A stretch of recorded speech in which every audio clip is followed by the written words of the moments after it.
Student expected cut off जिसका एक generally इंतज़ार रहता है। ठीक है, अपने अपने हिसाब से अपन लोग लगा भी चुके होते हैं। जब मैं ये 2025 के एग्ज़ाम की कट ऑफ बता रहा हूँ तो मैं ये भी जानता हूँ कि फर्स्ट पेपर के बहुत ज़्यादा ख़तरनाक होने की वजह से बहुत लोग डिप्रेस भी हैं, क्योंकि बहुत साल की मेहनत रहती है, बहुत समय की मेहनत रहती है और फिर फर्स्ट का पेपर बिल्कुल अनएक्सपेक्टेड और बिल्कुल इम्प्रैक्टिकल आता है जिसका कोई तुक नहीं है। और उसके बाद खैर हम ये कट ऑफ वीडियो बना रहे हैं। जस्ट कल शाम को आरपीएससी ने मॉडल क्वेश्चन पेपर और मॉडल आंसर की रिलीज़ की है और ये कि अब आप उसके ऊपर ऑब्जेक्शंस लगाना चाहें तो लगा सकते हैं। मेरे हिसाब से 2 या 3 से ज़्यादा क्वेश्चनों पे ऑब्जेक्शन नहीं है, मतलब काफ़ी एक्यूरेसी के साथ पेपर बनाया गया है। ये जितना भी मैं बोल रहा हूँ आपको ये मेरा अपना है। ऑब्वियस सी बात है, आप काफ़ी चैनल्स फॉलो करते होंगे और आपका खुद का भी इंट्यूशन होता है कि ये गलत है या ये सही है। कट ऑफ का ये मेरा शायद 5वां या 6ठा वीडियो होगा। बस एक जल्दी से बात कह के शुरू करता हूँ कि जैसे मैं जो भी वीडियोस पोस्ट करता हूँ उस पर लगभग 99:1 का रेशो होता है। 99% होता है लाइक का और 1% होता है डिसलाइक का जनरली। बट ये एक ऐसा वीडियो रहता है कट ऑफ का जहाँ ये रेशो 90:10 हो जाता है। अभी तक के 5 वीडियो में 90% को पसंद आता है, 10% को पसंद नहीं आता। That's very okay for me. ये एक केवल एक रहता है कि एक अच्छा चलो, जैसे क्या होता है ना, चुनाव का नतीजा आता है उससे पहले बहुत लोगों को ये कौतूहल होता है कौन जीत रहा है कौन नहीं जीत रहा है, तो वो अलग अलग चैनलों पे जो एग्जिट पोल होते हैं वो देखते हैं और फिर उसके बाद एक हवा समझ में आ जाती है कि हवा का रुख किधर है, या एक वो एवरेज आउट कर देते हैं, पोल ऑफ पोल्स ऐसा करके। खैर, विदाउट वेस्टिंग फर्दर टाइम, मेरा एक तरीका है, वो तरीका ही मैंने आज तक के सारे कट ऑफ में लगाया है, उसी तरीके के साथ मैं शुरू करता हूँ। ठीक है, कॉमर्स एग्ज़ाम जो 2025 का हुआ, 28 जून 2025 को जो सब्जेक्ट का पेपर हुआ, मैं मॉडल आंसर की के पेपर पे इनको डिटेल से नहीं बताऊंगा, पर मैं बता रहा हूँ कि जो क्वेश्चन मुझे कहीं टफ लगते हैं मैंने उनको रेड मार्क किया। मुझे से मतलब होता है स्टूडेंट जो एक जनरल क्वालिफाइंग स्टूडेंट होता है, मैं उसके हिसाब से बता रहा हूँ। अच्छा, और जहाँ पे क्वेश्चन आसान लगेगा स्टूडेंट को वो ग्रीन से है, और जहाँ उसका टफनेस का लेवल मीडियम है, न बहुत सिंपल है न बहुत ज़्यादा टफ है, तो वो फिर आपका एवरेज कैटेगरी में है। ठीक है, इस तरह से सारे जो क्वेश्चंस थे उनको अपन ने बांट दिया, जैसे 150 क्वेश्चन थे और ये मॉडल आंसर की के बेस पे, इसकी ज़रूरत नहीं है। मैं मेन मुद्दे पे आता हूँ। मेरे हिसाब से 5 क्वेश्चन बहुत ज़्यादा टफ थे, 44 क्वेश्चन थे जो एवरेज थे और 101 क्वेश्चन सिंपल थे। कॉमर्स का एक स्टूडेंट जो 8-9 महीने 10 महीने से तमीज़ से तैयारी कर रहा हो उसके लिए सिंपल थे। और मैं जिनकी बात कर रहा हूँ वो मेरे हिसाब से सिलेक्शन लेने वाले बच्चों की बात कर रहा हूँ। ठीक है, बच्चे तो सभी तरह के होते हैं, है ना, तो जो सिलेक्शन लेने वाले बच्चे हैं उनके लिए कम से कम उनको 101 क्वेश्चन ईजी लगे होंगे। फिर इसके बाद एक यही मेरा अजम्पशन है कि जो ईजी क्वेश्चन है 90% चांस है कि बच्चा उसको बिल्कुल सही करेगा। 5% चांस होते हैं कि भाई बहुत सिंपल था पर उसने उस टॉपिक को देखा ही नहीं तो वो छूट गया, नहीं अटैम्प्ट करेगा। और 5% चांस होता है सिली मिस्टेक्स का कि वो सिंपल क्वेश्चन में भी पता नहीं क्यों ऑप्शन पढ़ने में जल्दीबाजी कर दे या गोला लगाने में जल्दीबाजी कर दे और इसलिए वो गलत हो जाए। ये मेरा 90% चांसेस के साथ होता है। जहाँ तक एवरेज या मीडियम काइंड क्वेश्चन है उसमें 70% प्रोबेबिलिटी होती है बच्चा अटैम्प्ट भी करेगा और सही करेगा।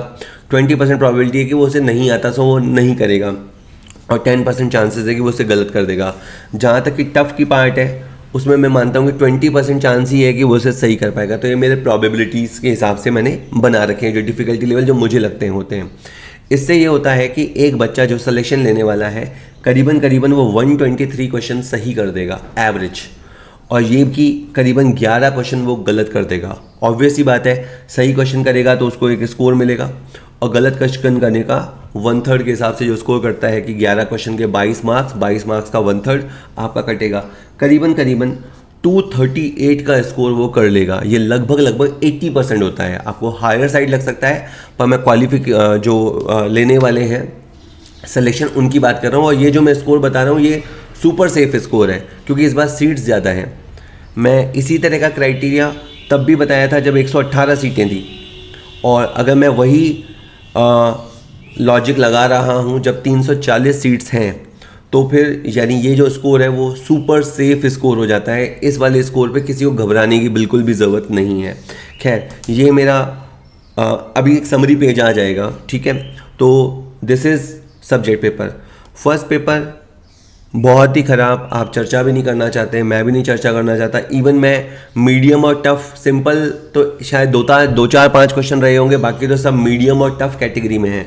तो अब मैंने इसका ये किया है कि बच्चा 30 क्वेश्चन जो मिनिमम लगाने थे, क्योंकि 40% का क्राइटेरिया है, तो कम से कम 30 क्वेश्चन तो कर दिए होंगे। यही जब मैं लगा रहा हूँ तो ये नेट है, मतलब सही गलत काट कूट के 30 MCQ वो सही कर देगा, 60 का स्कोर कर लेगा जो कि मिनिमम कट ऑफ है। इसकी 50% चांसेस है।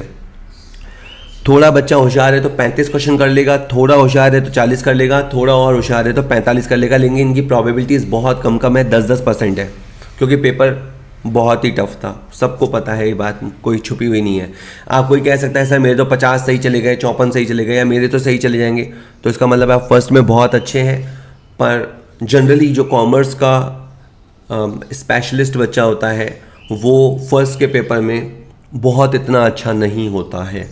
टू बी वेरी ऑनेस्ट, इतना अच्छा नहीं होता। रेयर, देखो एक्सेप्शंस हर जगह हैं, होशियार बच्चे हर जगह होते हैं। यहाँ पे भी हो सकता है कोई 50 क्वेश्चन यहाँ पे भी ठोक दे और सेकंड में भी 90% ले आए। Yes, it's possible, he will be sure in merit, तो वो नहीं है ही और शी।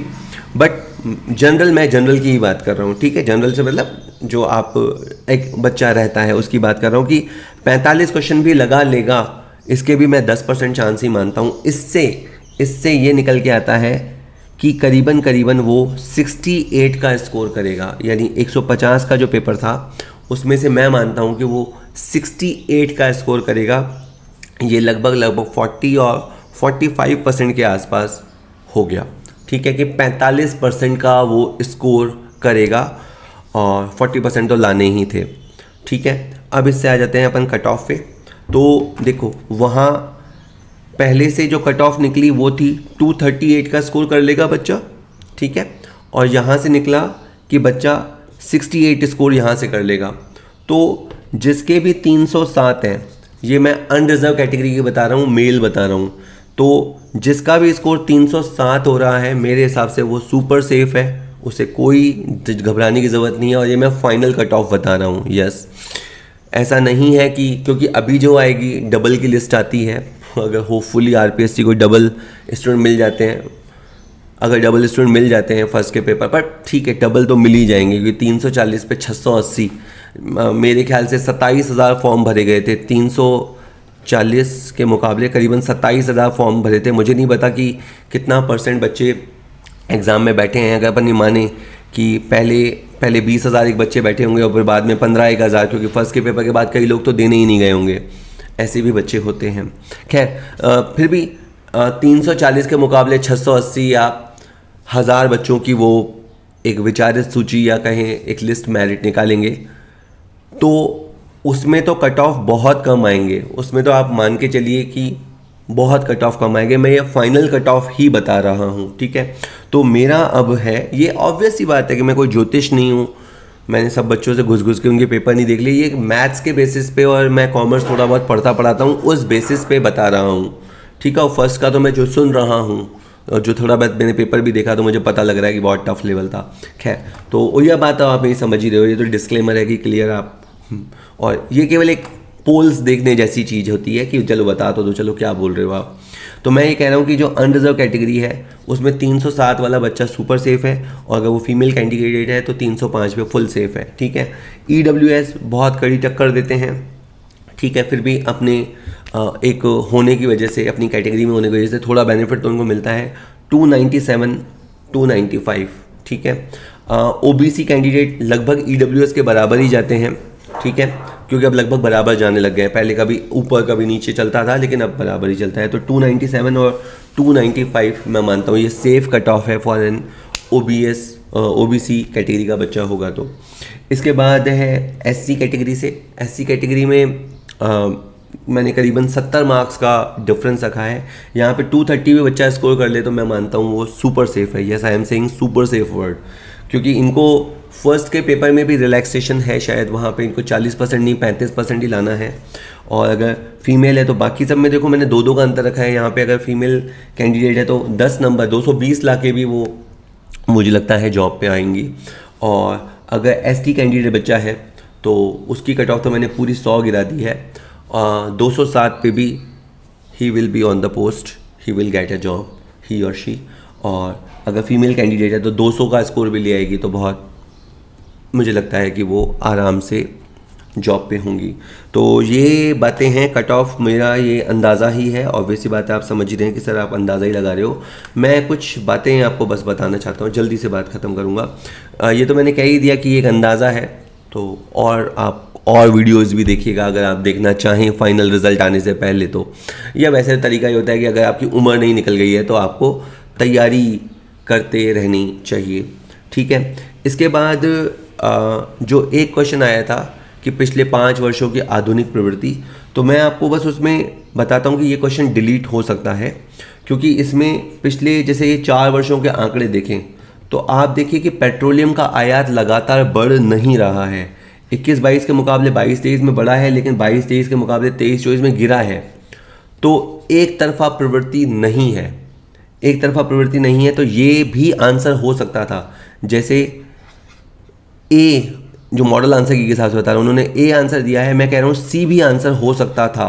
और आप इसको अगर चैलेंज करना चाहें तो स्टैटिस्टिकल अपेंडिक्स है ना, इकोनॉमिक सर्वे होता है, इकोनॉमिक सर्वे के साथ स्टैटिस्टिकल अपेंडिक्स जुड़ी हुई होती है, ठीक है। वो आपको जस्ट आप ये स्टैटिस्टिकल अपेंडिक्स करके ईयर डालेंगे, एक बार 23-24 डाल दीजिएगा, एक बार 24-25 डाल दीजिएगा, थोड़ा सर्च करेंगे तो आपको डेफिनेट मिल जाएगी। उसके फिर आप आगे इंडेक्स में लिखा होता है कौन से पेज पे जाना पड़ेगा, करीबन 130 पन्ने पे जाके आपको ये चीज़ें मिल जाएंगी। तो 130 पेज के आसपास जहाँ प्रिंसिपल इंपोर्ट होता है वहाँ पे आपको ये मिल जाएगा। मतलब मैं ये कह रहा हूँ कि ये क्वेश्चन चैलेंज किया जा सकता है अगर आपको ऐसा करने से आपका हित में होता है तो, और फिर ये क्वेश्चन डिलीट की तरफ जाएगा, ठीक है। एक क्वेश्चन ये डिलीट की तरफ जा सकता है। एक और क्वेश्चन जो डिलीट की तरफ जा सकता है वो ये है कि जिस पार्टनर के बारे में सामान्य जनता को जानकारी नहीं होती उसका सीक्रेट पार्टनर आंसर दे रखा है, लेकिन जो आपका स्लीपिंग पार्टनर होता है उस स्लीपिंग पार्टनर के बारे में भी जनरली जनता को जानकारी नहीं होती, तो वो क्वेश्चन भी डिलीट हो सकता है। और इनफैक्ट जो 2015 वाला पेपर हुआ था, कॉमर्स एग्जाम 2015 हेल्ड इन जुलाई 2016, उसके अंदर सेम यही क्वेश्चन डिलीट हुआ है। तो मुझे कोई डिलीट कराने में मज़ा नहीं आ रहा, लेकिन मैं एक फेयर प्ले चाहता हूँ कि एक ठीक है जो है सो है, मेरे छुपाने बताने से तो कुछ हो नहीं जाएगा। बच्चा खुद अपनी जॉब को लेकर बहुत सेंसिटिव, बहुत अवेयर होता है, तो अगर आपकी उससे कोई बात बनती है और जो तो गलती है सो है, अगर यही क्वेश्चन सेम का सेम पहले आया हुआ है, पहले डिलीट किया हुआ है, तो विद द सेम ऑप्शन दिया है, आप क्वेश्चन वही रखते, सेम जो कंट्रोवर्शियल ऑप्शन था वो हटा देते तो बात अलग होती। लेकिन वो क्वेश्चन अभी भी एज इट इज़ आया है, लगभग सीक्वेंस केवल ऊपर नीचे है, बाकी वही 4 ऑप्शन हैं। तो कहने का मतलब है एक क्वेश्चन वो डिलीट हो सकता है। तो 2 क्वेश्चन मुझे लगता है कि ये चैलेंजेबल हैं, डिलीटेबल हैं। एक क्वेश्चन जो है कि real GDP per capita, real GDP वाला विचार किसने दिया था, तो मैंने तो देखो टू बी वेरी ऑनेस्ट मुझे एक बुक में था तो मुझे नहीं मिला, तो गूगल किया तो साइमन कुजनेट्स ही आया, और चैट जीपीटी किया तो भी साइमन कुजनेट्स आया। अब ऑर्थर लुइस हो सकता है या नहीं हो सकता है, तो देखो मुझे कोई किताब तो नहीं मिली। हाँ, एक मुझे पीडीएफ ज़रूर मिली, उस पीडीएफ में ये लिखा था कि साइमन कुजनेट्स और इनके साथ एक और का नाम लिखा था, उन्होंने पर कैपिटा रियल जीडीपी का विरोध किया।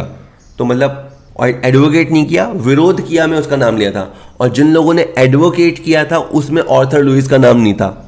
तो ये क्वेश्चन थोड़ा सा आप अपने इकोनॉमिक्स के सोर्सेज या इकोनॉमिक्स के कोई लेक्चरर हों या असिस्टेंट प्रोफेसर या प्रोफेसर लेवल के हों, आपके संपर्क में कोई ना कोई होगा, तो ये क्वेश्चन आप एक बार कंफर्म कर सकते हैं। I am not confirming that, but एक क्वेश्चन ये लग रहा है, ठीक है। इसके बाद ये कोई अभी बताने जैसी बात नहीं है कोई, पर हमारा एक फुल वीडियो कोर्स है रेडी, जो ऐप पे हमारी ऐप पे अवेलेबल रहता है, एक सैम्पल पेपर अवेलेबल रहता है। ये आप बात मान के चलिएगा कि अगर आपकी एज बची है और आप दिल से इस जॉब को चाहते हैं तो एक बार और, अगर जिन लोगों को लगता है ट्राई करना बनता है तो ट्राई कीजिएगा, ठीक है, ये मेरा व्हाट्सएप है, अगर आपको कोई क्वेरी करनी है तो कर सकते हैं।